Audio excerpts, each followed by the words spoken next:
Hello and welcome to the Ingerati studio live at the European Utility Week. I'm Sophia and today I'm joined with Frauke Thies. She's the Executive Director of the SEDC. How are you today? Thanks, I'm very well. And you? I'm really well, thank you very much. How is the show going so far from you? Oh, it's very interesting. Brilliant. I'm having a lot of fun, seeing a lot of people, of course. Of course. So you chaired the session Design Retail in Market Flux. Could you summarize some of the key takeaway and findings of the session? Okay, so I think the main takeaway for me was that we are finally moving from the thinking stage, envisaging how a different retail market might look, to the actual doing stage. And we're seeing a lot of new offers actually taking a foot in the market and starting to develop.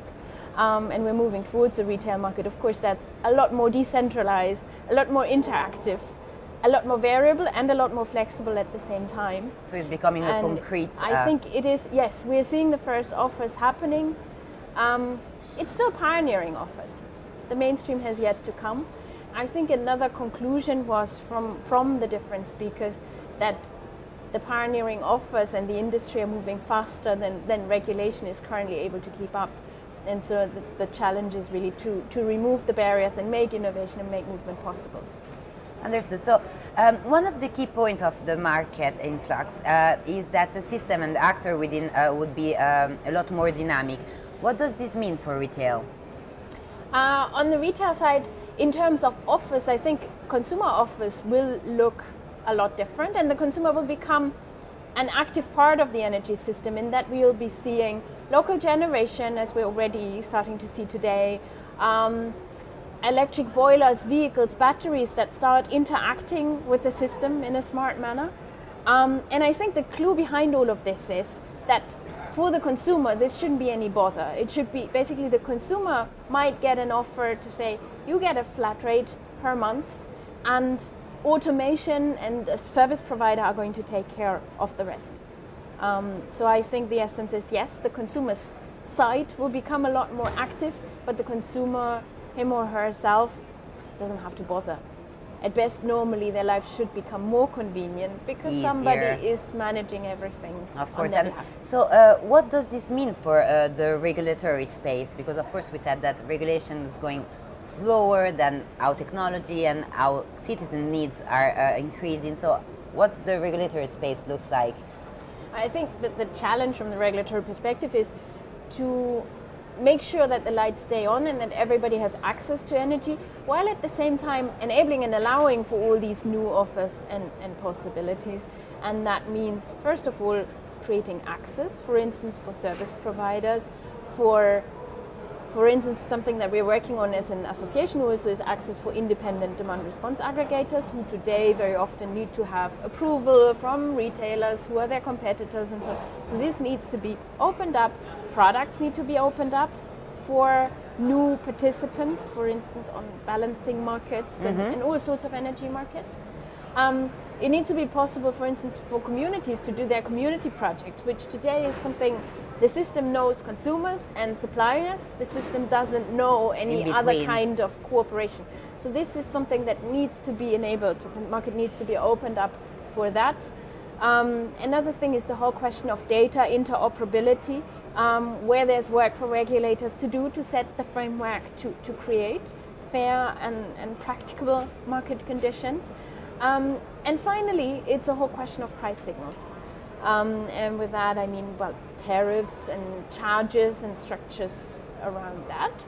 But it's also allowing the market to develop the signals and show what the market needs really are, which means looking into regulated prices. Where are they really needed? Can we overcome them to show what the market really needs?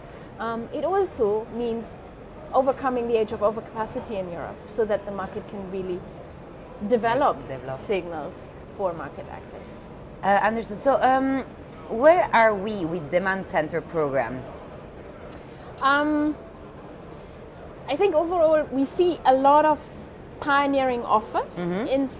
If we're looking at the industrial side, then we're already in some countries beyond the pioneering stage, and there is already real development. If you look at Belgium, the UK, France, but also other countries, we have are quite concrete things happening on the market, whether it's industrial players, but I don't know, water treatment plants, steel plants, bitumen tanks that are already actively participating in the market, very often via aggregators. Some other markets are still very close, Exactly. so there it's much harder. For these other markets, what is exactly missing? Well, I think one thing is that the markets as such need to be open for demand response as a product. For example, if you look at balancing markets, in Spain and Italy, for example, demand response isn't even recognized as a product today. So you can't possibly participate in the market. But also in other countries, it's hard, or where the market is in principle open, products may be defined in a way, you have to bid in at least 50 megawatts, and this cannot come from more than 5 different aggregated sources. Definitions that were made in a world where demand response didn't exist in people's minds, where plants were centralized, and that was it. But today these need to be changed and overcome in order to allow the market to okay, understood. So, and then on the residential side, of course, there we also see developments, but here I think we still have one more step to go for this market to take off in terms of programs, but especially also in terms of making the resource accessible on the residential side. And in your opinion, who will be the biggest actor in demand center programs? So let's divide this between residential and industrial consumers, of course, and why? I think it's a question of the time you're talking about. I think in the near term, the biggest actors are especially the industrial consumers, because the loads are larger, they are already more concentrated and therefore more accessible. And that's what we're seeing in the market today. So the largest part is on the industrial side. It's the low-hanging fruit. But then I think if we look to the future, if we look at projections, for example, the European Commission estimates that the accessible theoretical potential for demand response in Europe today is around 100 gigawatts, will be 160 gigawatts in 2030. And the largest part of this is the residential sector. And the longer we look to the future, the more it's residential, well, we might have 100 million or more electric vehicles on the roads before long, electric boilers, a lot of appliances that are being added that can be smart. So I think in the longer term, the largest potential is in the residential sector. Okay, so I have a last question. What, in your opinion, will be the next big thing? Like, let's say for 2017 and 18, since we are almost in 2017 already, what will be the big next thing in the energy system? So we had an interview before. They say storage, they say customer centricity. What is for you?